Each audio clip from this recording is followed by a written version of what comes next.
Meet Billy the Kid Dip, two-time featherweight and super featherweight champion of the world and an international boxing sensation. Yet despite all the glitz and glamour that comes along with being a former two-time world champion, there's an untold story that Billy hides behind his all-too-familiar smile. We sat down with him to uncover the painful hidden truths of what it means to be a former champion of the world. To many, becoming world champion is an accomplishment like no other, and to Billy, this was no different. Tell me about the moment you became world champion for the first time. I could not believe it. It's like that moment had finally come, like I was now champion of the world. It was like, for me, it was like, oh my, such a proud moment because my brother's gonna go to school now and tell his friends that his brother's a champion of the world. I remember this one moment where I got up on the corner post and I told him to give me the belt and the crowd was all standing and I put the belt up like that and the whole crowd just erupted like, yeah. And I was like, champion of the world, you know what I mean? Two-time champion of the world in the history books. To be crowned world champion twice is a feat not many can attest to. But for Billy, it was a dream turned reality. So can we hold that now? Yeah, for sure, no doubt. So this is it right now. You got the leopard skin and all happening. Yeah. Let's put it on. So that's it. That's the bad boy. That's right there. But yeah, this was everything I worked so hard for. You see, ever since Billy was a young boy, he dreamed of being champion of the world. Not for the fame and the riches, but more so for the love of the sport. When I started boxing at a young age, it was all about the trophies and the belts. It was never about money. But after winning the championship for himself, his gaze swiftly shifted to the luxurious and lavish lifestyles of those who had preceded him. I grew up watching people like Oscar De La Hoya, Shane Mosley, Prince Nassim, Mike Tyson, guys that had gone on to become multi-millionaires of their sport, like right? And I was hanging out with these people. I was in their cars, their Ferraris, their Lamborghinis, their Maybachs, their Rolls Royces, and I'm thinking to myself, that's gonna be me one day. An expectation that was in fact about to go into overdrive after he crossed paths with one of the biggest names in the boxing world. I saw Floyd Mayweather when I was in America on a holiday, and I seen him, I said, hey Floyd. He goes, yeah champ, what's up? And I said, I'm champion of the world now. And he said, we'll be in touch. That's all he said, we'll be in touch. This short encounter soon led him to being invited to join forces with one of the biggest boxing teams in America, TMT Promotions, otherwise known as the Money Team. 50 Cent and Floyd Mayweather have forged this company called TMT Promotions, and then they want to sign you up. I was like, man, my life is about to change now. So I get there, we're hanging out with 50 Cent now.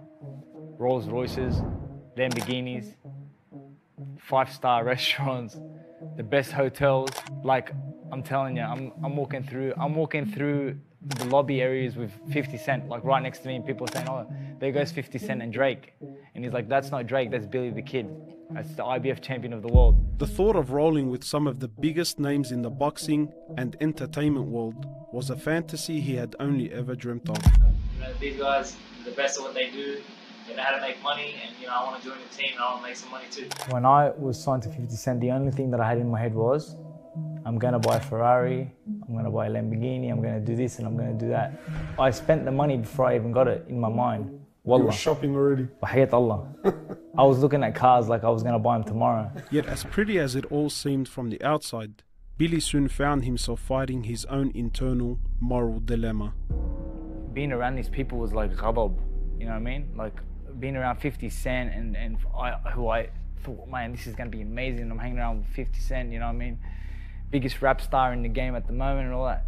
Wallah, it became like ghadab. Things that he wanted me to be involved in, which I never took part in, you know, come to his parties and I never took any part of that. And I think because I never took part in any of that, he didn't gravitate, or I didn't gravitate towards him because of that situation, you know. Already struggling to fit in, Billy's term with TMT was soon to fall off course, following an internal conflict, causing TMT Promotions to eventually split. To make matters worse, this was all happening right before a major world title fight Billy was preparing for.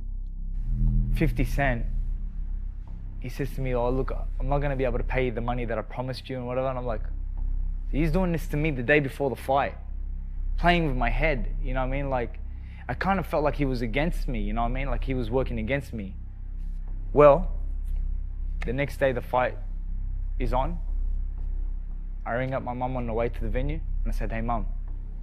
She said, yeah. I said, don't watch the fight tonight. And just like that, his short-lived dream soon came to an end. But as difficult as this was for him to stomach, nothing could prepare him for the major fight he was about to face back home after receiving a call from his wife. I'll never ever forget it. I'm sitting in the lounge room and my mum is standing directly in front of me and I get this phone call from Sarah. She goes, hey, what are you doing? I said, nothing. She goes, oh, where are you? I said, I'm at home. She goes, oh, are you sitting down? I said, yeah. She goes, oh, okay, cool. I just want to let you know, I got cancer. I said, what? She goes, I've got cancer. And I was like, you're joking. And then she just burst into tears, started crying. And I was like to my mom, I go, she's got cancer. And my mom's like, oh my God. 2 months and 10 days later, his wife sadly passed away, leaving Billy grief-stricken and at the lowest point in his life. I'm so confused. Tell me what's happened. So many voices in my head. The saddest part I remember of this whole experience was I remember her father. It was like he said to the doctor, he goes, his exact way of doing it was like, what do you mean? What do you mean? What is it, money? You guys need money? Because I have money, I could, whatever you want, you know? And they were like, sir, it's got nothing to do with money or anything. We've done everything we can for Sarah and, you know, we don't think she'll be with us much longer. And the only thing going through my mind was, what good is money now? He never expected the love of his life to be taken away so soon. Yet just as Allah gives, Allah takes away. And it was a lesson that Billy learnt the hard way.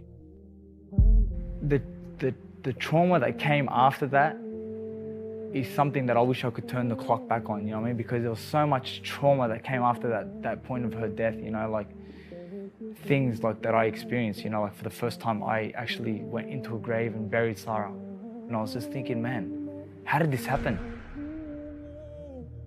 But I know life goes on, they will leave me.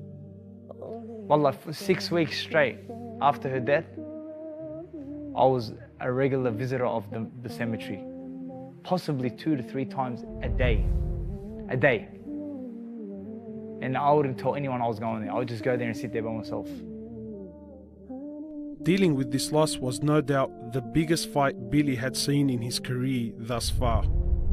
Yet by turning to his religion and reviving his connection with Allah, he was able to make it through. The only calmness that I would find in my life is through salat. That's the truth. I'm not just saying this because it's the right thing to say, but I'm telling you the truth. Anytime that I was feeling pain or hurt or upset about something, I felt like, you know, I'm just going to salat and just, I'm going to ask Allah, help me. Take this sorrow away from me. Help me. Take, look, you know, and after Sarah's death, wallah, the sorrow lasted for a long time. How has being a Muslim helped you throughout your life? I believed strongly because my father had instilled us that nothing in your life happens without the will of Allah subhanahu wa ta'ala.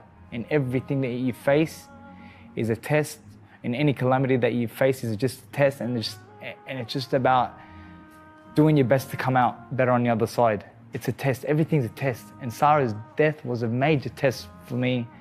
Losing fights was a big test for me.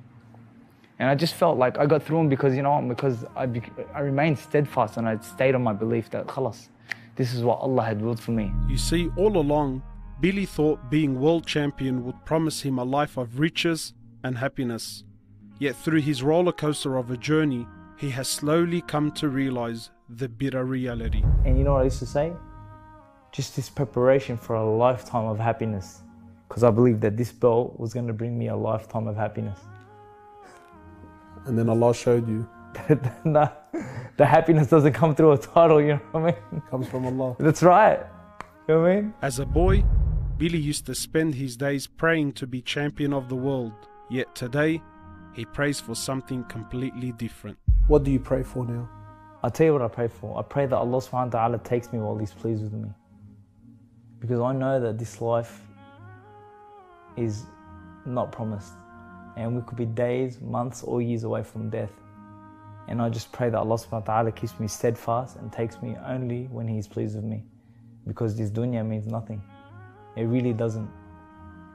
You know what? You just do the best you can, inspire as much as you can, fear Allah as much as you can, and hope for Allah to take you in a time when you're ready. I ask Allah that He gives you what you ask Him for. Ameen. And more. May Allah reward you, Mom. Thank you for this opportunity, Billy. We all have stories to tell, and I pray that this was a story that will remind you and I of our true purpose in life.